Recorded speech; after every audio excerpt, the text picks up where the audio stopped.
Technology సదస్సు 2024లో Swarnandhra transformation India to Viksit Bharat AI for everyone అనే 2 పుస్తకాలు ముఖ్యమంత్రి చంద్రబాబు నాయుడు శుక్రవారం ఆవిష్కరించారు.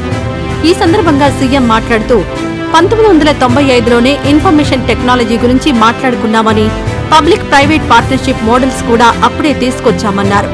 అప్పుడు ప్రారంభించిన ఐటీ టవర్ గురించి ఇప్పటికీ మాట్లాడుకుంటున్నారని తెలిపారు.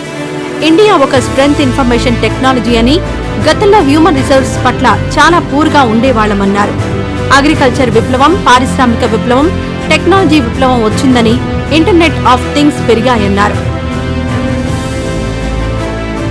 ఒకప్పుడు ఆహార ధాన్యాల కంటే మొబైల్ ఫోన్ గొప్పదా అని ప్రశ్నించారని, కానీ ఇప్పుడు మొత్తం మొబైల్ ఫోన్ చుట్టూనే తిరుగుతోందన్నారు. బ్లాక్ చైన్ టెక్నాలజీతో సహా అనేక టెక్నాలజీలు వచ్చాయన్నారు. ప్రధాని మోదీ కూడా డిజిటల్ టెక్నాలజీ పెంచుతున్నారన్నారు. ఆంధ్రప్రదేశ్ను నాలెడ్జ్ హబ్ గా చేయడానికి అందరూ అడుగులు కలపాలని పిలుపునిచ్చారు. 15% జీడీపీ పెరగాలనే లక్ష్యంతో పనిచేస్తున్నామని తెలిపారు. దేశ జీడీపీ 8% ఉంటే ఆంధ్రప్రదేశ్ 8.7% అభివృద్ధి ఉందన్నారు. ప్రతి 3 నెలలకు పరిశీలన చేస్తున్నామని చెప్పారు. ఒకప్పుడు జనాభా నష్టం అనుకున్నామని, కానీ ఇప్పుడు అదే మన ఆస్తి అన్నారు. ప్రతి 4 ఐటీ నిపుణుల్లో ఒకరు మన భారతీయుడు ఉన్నారని తెలిపారు. ప్రపంచంలో అన్ని దేశాలు జనాభా తక్కువ సమస్యను ఎదుర్కొంటున్నారన్నారు. జనాభా, టెక్నాలజీ 2 అవసరమన్నారు. 4P స్లోగన్తో ముందుకెళ్తున్నామని చెప్పారు.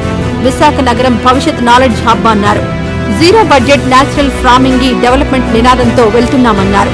1000 కిలోమీటర్లు తీరం ఉందని, సముద్ర రవాణా మీద బాగా దృష్టి పెట్టామన్నారు. లాజిస్టిక్ కార్గోకు కేవలం 14% ఉందని, మన రాష్ట్రమే మొదటి విద్యుత్ సంస్కరణలు తీసుకొచ్చిందన్నారు. పవర్ సెక్టార్లో రాష్ట్రం మంచి అభివృద్ధి సాధించిందన్నారు. త్వరలో గ్రీన్ హైడ్రోజన్ కూడా ఏపీ నుంచి ప్రారంభిస్తున్నామని ముఖ్యమంత్రి చంద్రబాబు నాయుడు పేర్కొన్నారు.